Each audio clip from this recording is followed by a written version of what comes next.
নমস্কাৰ বন্ধু বান্ধৱীসকল, এয়া আজি আমাৰ ৰাতি সাজৰ কাৰণে আমাৰ এয়া মানুহজনে কচ মাছৰ তৰকাৰী বনাবলৈ সাজু হৈছে। এয়া মাছ, এয়া আপুনি কি মাছ বনাব এতিয়া? হয় হয়, মই পংকজ মাছ বনাম। এয়া মছলা খুন্দি আছোঁ আৰু এয়া মাছৰ কণী, চাহো একাপ খাই আছোঁ লগত। আৰু এইটো মাছৰ কি, এইটো কি টেঙা শাক ন? হেৰি কি হাঁচৰং টেঙা। আৰু সেয়া কি বনাই আছে? আলু। মানে চৌকাত বনাইছে সোৱাদ হ'বলৈ। চৌকাত বনোৱা টেষ্টটোৱে বেলেগ আৰু জুইত বনোৱা। গেছত বনালে মানে ইমান টেষ্টফুলটো নাথাকে। আৰু এয়া হৈছে মাছৰ কণী। মাছৰ কণী কিহৰ লগত বনাব? বেচন? এয়া পকৰি বনাম। মাছৰ কণী পকৰি বনাব ন?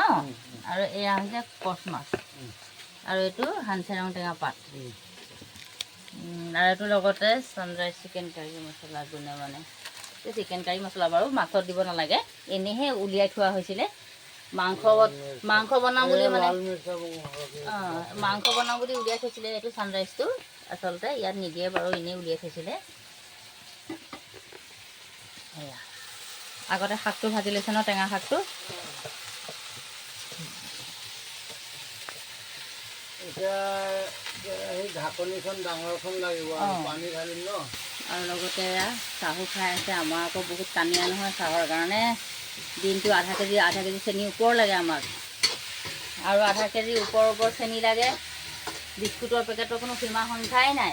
মিঠাই সোপাটো আছে এক্সট্ৰা, বহুত খৰচা। মা মিঠাইৰ লগত চেনি, আমাৰ চাহ কাপৰ লগত বহুত খৰচা হয়। বাকীবিলাক খাদ্যতকৈ আমাৰ চাহ কাপৰ লগত বেছি খৰচা হয়। চেনি চাহপাতৰ পৰা ধৰি, গাখীৰ পাতৰ পৰা ধৰি, বিস্কুট মিঠাই লাগে, আমাৰ চাহখিনিত বেছি খৰচা মেইন। এয়া আমাৰ চাহো বনি থাকে লগতে সমানে।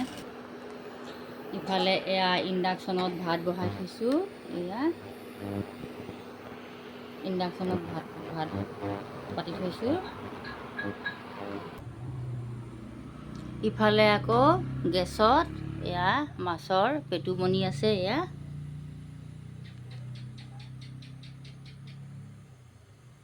ইফালে গেছত মাছৰ পেটু বনাই আছোঁ।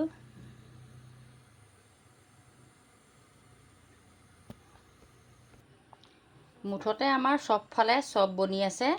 ইফালে আমাৰ বনি আছে গেছত এয়া মাছৰ পেটু, আৰু আনফালে বনি আছে এয়া ইণ্ডাকশ্যনত ভাত। এয়া ইণ্ডাকশ্যনত ভাত দেখিছে নহয়। আৰু ইফালে চৌকাত মাছৰ তৰকাৰী বনাই আছোঁ। এয়া দেখিছে নহয়, এয়া মাছৰ তৰকাৰী উতলি আছে। এয়া দেখিছেনে? আমাৰ আকৌ মানুহজনে বৰ সোৱাদযুক্ত বস্তু বনাই দেই, আপোনালোকে এবাৰ খাই পালে হ'লে নেৰিব। এতিয়া এয়া তৰকাৰী বনাই আছে, মাছটো দিব। আৰু আচলতে কচ মাছ যে এয়া মানে বইলহে কৰে। আচলতে কচ মাছটো বহুত তেলি যে, তেল মাছ কাৰণে মানে এইটো কিবা টেঙা জাতীয় বস্তুৰ লগত, টেঙা মৰা শাক হওক, বিলাহী হওক, যিকোনো এনেকৈ খৰিচা টেঙা হওক, যিকোনো কিবা টেঙাৰ লগতহে এইটো মাছ বনাব লাগে। একচুৱেলি বহুত তেল যে, সেইকাৰণে। এয়া জুইত তৰকাৰী উতলি আছে। এয়া দেখিছে নহয়। মাছটো দিম আৰু অলপ পিছতে। চাহ খাই আছে। এইটো আমাৰ বিলাতী মেকুৰী জুমি আছে। জুমি আছে চকীখনৰ পৰা, জুমি আছে চকীখনৰ ফাকেদি। বিলাতী মেকুৰী চাওঁ বিলাতী মেকুৰী চাওঁ। এইটো বিলাতী মেকুৰী। মাম খাবা মাছৰ লগত? বিলাতী মেকুৰী থপক চৰিয়াম। বিলাতী মেকুৰী একদম ষ্টেপৰ ওপৰদি কেনে নামিছে চাবা। মোৰ ভাত হৈ গ'ল এতিয়া।